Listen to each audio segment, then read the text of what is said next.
We are live from the Hof van Lieren in Antwerp, and today we invited Professor in International Economics Elsa Leromain. We are Charlotte and Celine. You are listening to Profcast. Welcome, Professor Leromain. You specialize in international trade and economic geography. You must have been very busy in the past years. And we saw that you've been working extensively on Brexit, on trade relations between the US and China, and of course, and more recently also on the Ukraine war. It seems that your research is often intertwined with politics. What attracted you to this field specifically? So as a bachelor student, even a high school student, I wanted to specialize in political science, and then life happens. So I ended up doing a bachelor in social sciences, so I kept this kind of a bit more broader perspective, and eventually I picked economics, but I still keep this strong interests for social sciences and, as you picked up, political science. And it's also very important for me to do a research that is actually timely and can be, echoing a lot of the debates that we may have. So that, I guess, also reflects the choice of topics.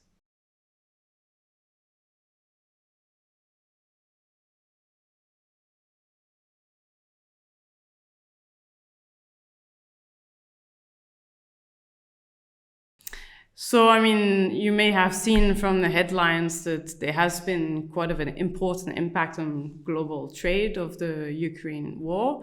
So first of all, because it directly affected production in Ukraine. So there has been a lot of shortages in terms of agricultural products that Ukraine was exporting. But also because as a result of the war, there was a lot of sanctions put in place, typically by Western countries in the Euro area, being one fervent country doing so. That also affected exports from Russia into Europe, but also exports of these firms into Russia. So that's kind of the two things that led to very big global trade reduction in specific products.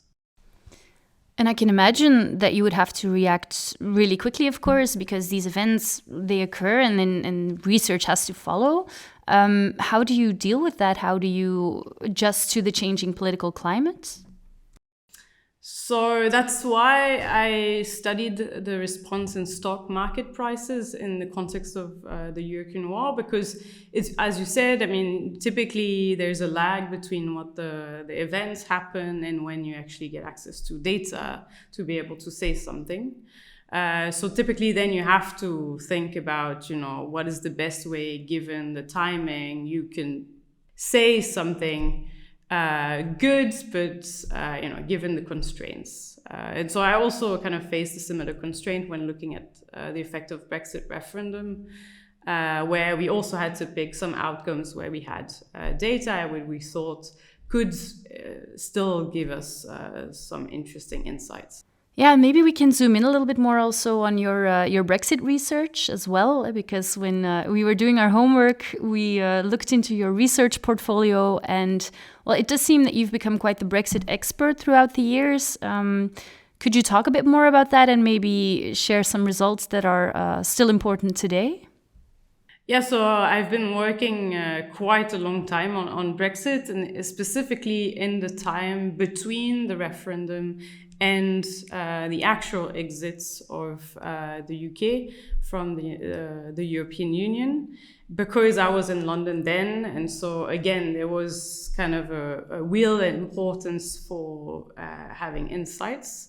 So we also looked at different things then that I think are still relevant for understanding the impact of Brexit after the actual exits. So, for instance, we've seen that straight after the referendum, there has been a very important depreciation of the pound that affected prices because, from one day to the next, imports became much more important. But also domestic goods also have seen their price increase because they were used intermediate inputs to produce these kind of goods. And so we have seen that this had a direct effect on consumers and households in the UK. And I think this kind of result is also relevant for understanding the current inflation crisis, where specific products, for instance, to come back to the Ukraine discussion, like agricultural products, electricity, have seen their prices specifically increased. And so the tools that we'll build is also important to understand how that would affect a given household in the UK, but also how would that affect heterogeneity in the UK and I mean more broadly now in Europe. It's very interesting to see how everything will sort of intertwines, because they do seem to be separate events, but then the outcome still impacts us today. And I think a lot of people are unaware of that if you're not involved in that field. So that's a very valuable insight. So it has to say, because I think since Brexit, there has been a lot of other shocks that kind of accumulated on top of everything else. So indeed, there was the first big inflation that was due to the referendum, so the pound. Then there was the inflation that came from, reduction in trade barriers, but also COVID that happened at the exact same time. And now you have Ukraine. So I think in that perspective, like the UK is kind of affected much more than all the countries around that also have to face similar shock, but for Brexit. Well, I mean, we've seen recently that this seems to be, at least the inflation is lower, meaning that the prices are increasing at a lower rates.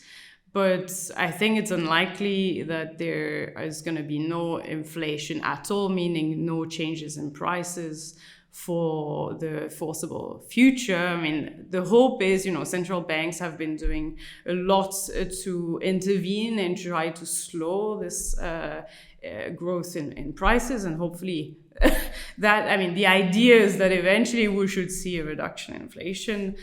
Saying that there will be no inflation is hard to say, because there was really a big change in kind of paradigm, or in with no inflation, that was kind of out of the picture for the last 15 years maybe, and suddenly you're talking again about inflation and very important things that we had never seen for these last decades. So once it starts, it takes kind of a long time to fade away. Okay, so and do you think we should be worried here in Belgium for other crises coming? I mean, I think we should be worried if we are thinking about consumers and households in Belgium, but also in Europe and in the UK, that experience a very big increase in their day-to-day life. So I think, we all face price increases, but we don't have the same savings. We also don't have the same kind of cushion in what you are consuming, right? So I guess if you have a lot of leisure and you're traveling a lot and suddenly prices increases, it's very easy to reduce that amount, right? And then you can still have enough money to pay your rent, to pay your electricity bills, to pay all this. For households that don't have typically the money for traveling and for doing all these leisures, these price increases are actually much more important. And so I think in the long run, we may be concerned that these kind of prices have effects that are long-term effects on, the wealth and how much money these people have. So I think that we should be worrying in terms of potential inequality effects and kind of deepening the gaps between the ones that can survive. And anyway, these kind of inflation thing, would be a big hit for one day, but then they will recover the next period. But if you think of these people that are very constrained, they cannot save, and that will affect pension maybe eventually, things that are important.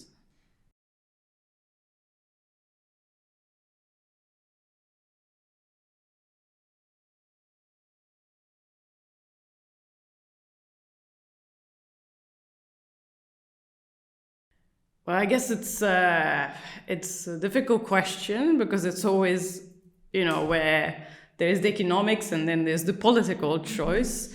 So of course, you would think that probably the states in that respect may have something to do in trying to at least reduce these inequalities. So at least, the Belgian government put in place some things to help, at least on a short-term basis, households to be able to pay their electricity bill or not have to, and just give them money so that temporarily they could at least survive.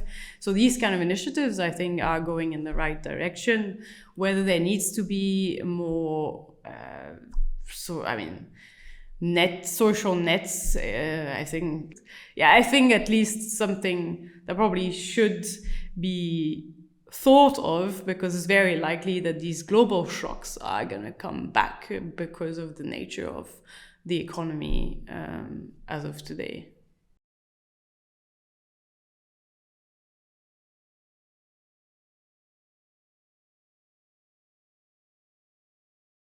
We've already discussed quite a few topics, and of course, you also teach in international economics, among other things. But I was also wondering, given the current climate that we're in, if you would have to give your students one thing to remember at the end of your classes, what would that be?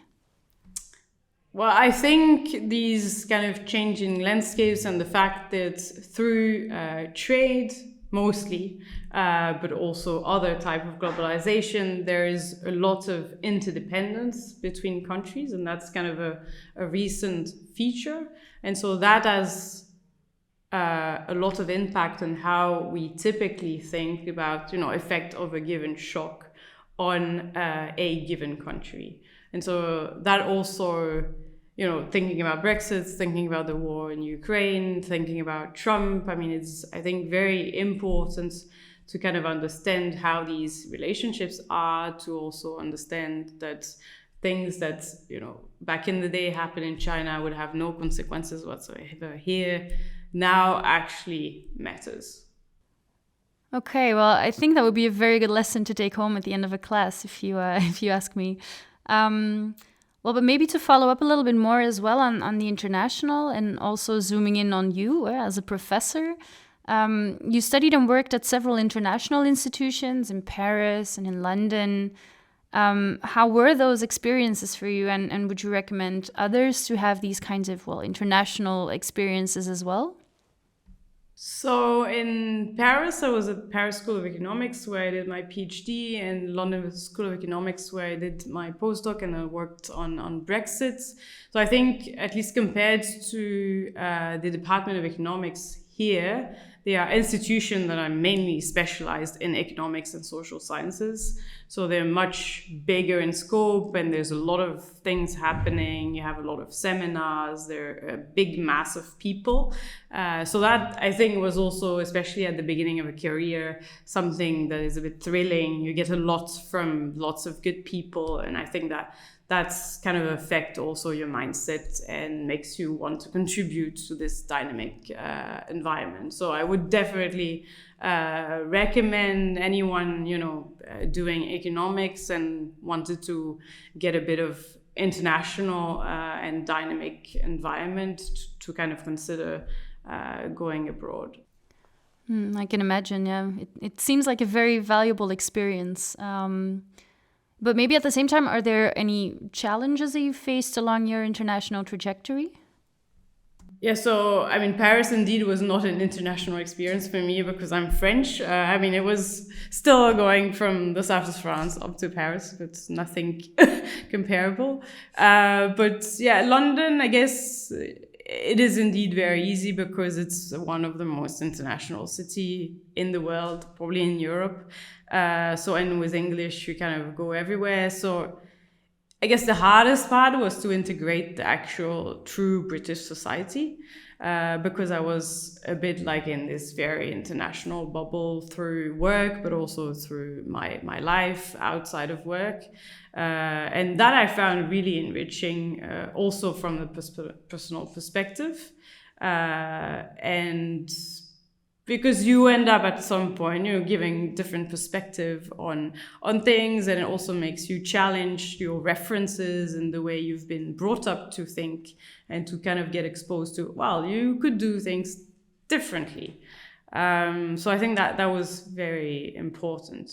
Coming to Belgium, I guess I decided to move back after, well, a bit just before the Brexit actually happened.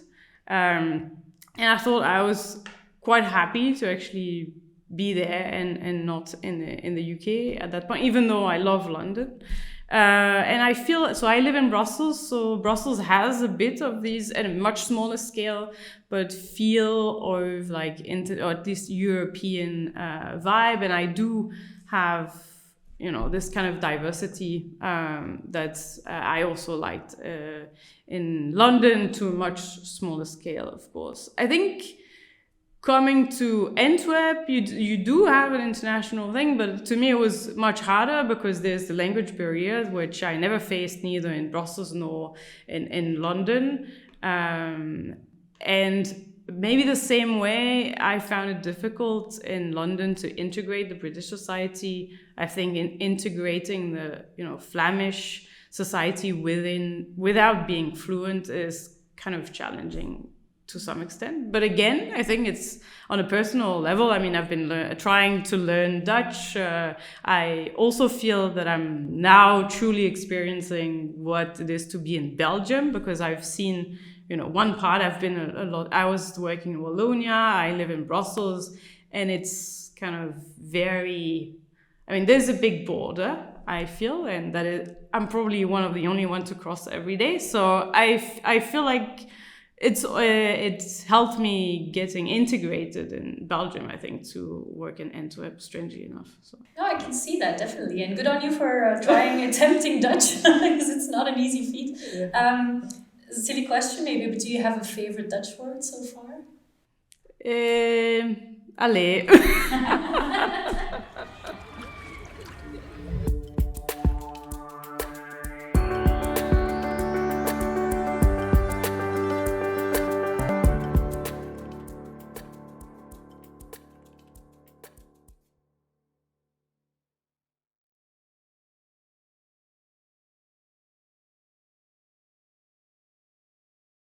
So we're, in the context of this course, we're trying to at least, have the student understand what doing research is, or how research is being done. And doing so, I think they learn very applicable skills for outside university, even though they don't happen to do research afterwards. Because I think doing research kind of forces you to think about a problem and formulate this problem and the implication of that problem, and then finding a solution with the constraints that you have. That could be timing, that could be the data that are available or not, and so on. So I think that's kind of also, it's very applicable skills in the work context, because probably, being an economist outside, they will have much less time to think about these things. They have to produce a report that is, containing to some extent some research or insights from what people are doing here at the university or elsewhere. I also think that we try to convey that doing research, it's also talking about research, which is a skill that's, talking about something you've done and summarizing in a very neat way is very important in any kind of job that you end up doing afterwards. And so writing about it is also kind of, I think, go hand in hand. And again, per pupil, you will have to produce much more notes and short summaries, and that we ever do here, writing our articles. So I do think sometimes it's hard to convince the students that it actually makes sense for them to do that, especially because we don't have a research master, so it's just 1 year, and then most of them don't do a PhD. But at least I try. It's because I do think that even though it seems very abstract and the stuff that they look at, but I think through the process, you learn a lot, and you also learn to be independent, which can be challenging because it's really into your face, and probably it's the first time that they are asked to be so independent. But it's also something that is very valuable later on. I was just going to say, I feel the enthusiasm all the way from here. So Okay. I think if your students feel that as well, I'm sure they'll see their. I'm not sure, but okay. And maybe to refer to you personally, I'm interested. Did you always know you were going to work in academia and want to do research, or did that kind of just happen? Because I think a lot of students sort of maybe don't know the existence of doing a PhD until a professor actually tells them, like, you might be able to do one. How was that in your case? No, it was a long journey. I mean, I started when I was doing, first 2 years of bachelor, the social sciences degree. One of the direct track was to be a researcher. And back then I was saying, this is the worst thing in the world. I don't want to be someone in the tower. I don't want to be a researcher. So that was me at like 18. And then eventually through university, I started reading about research. I actually understood what it was about, and I thought, that might be good. So I did a research master's in France, which is kind of the first, entry thing to a PhD, and at the same time a research internship in a research center. And where there I grasped like, okay, I could see myself doing this for longer. So then I enrolled for a PhD. But after my PhD, I actually thought, well, do I really want to be a professor? And I had this kind of back and forth love-hate relationship between academia and outside academia. And in London, I considered leaving, and I applied for think tank jobs. And it kind of came back to me that there was something about academia that I really liked. But so I think it's important actually to allow yourself to ask these questions, because I feel like I also felt, well, if I just right after my PhD take a professor position, it just happens, right? And then I don't want to be this person at 50 thinking, what have I done with my life? Am I just there because, well, there was the next door to open? And so, at least now I know why I'm here, and I also know that I can go somewhere else if at some point I'm fed up. But I think I try to do research in a way that at least I feel I keep this kind of ground and connection with the outside world. And because, for instance, at LSE, I was doing a lot of policy work, TV interviews, and this I really liked, and I thought, maybe I could just do that. Which is fine, but actually I realized, you could also just do this as an academic, because you do have the freedom at least to choose how you do things to some extent. Mm-hmm, yeah.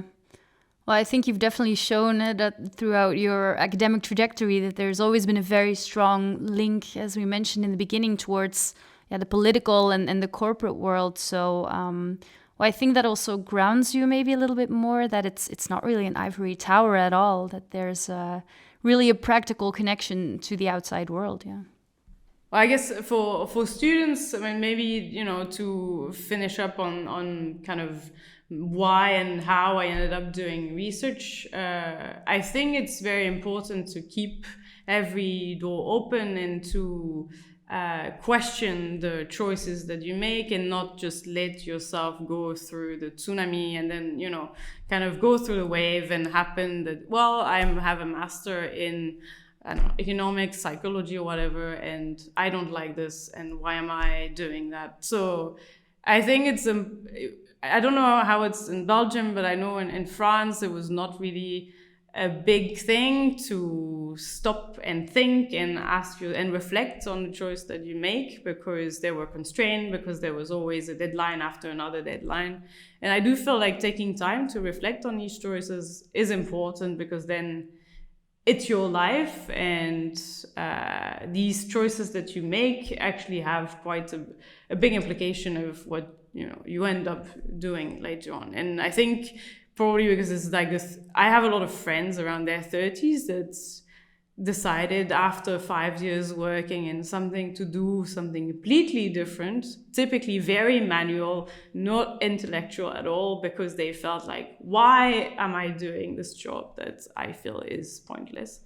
So I think it's important to reflect, not every day, but at these very important kind of roads.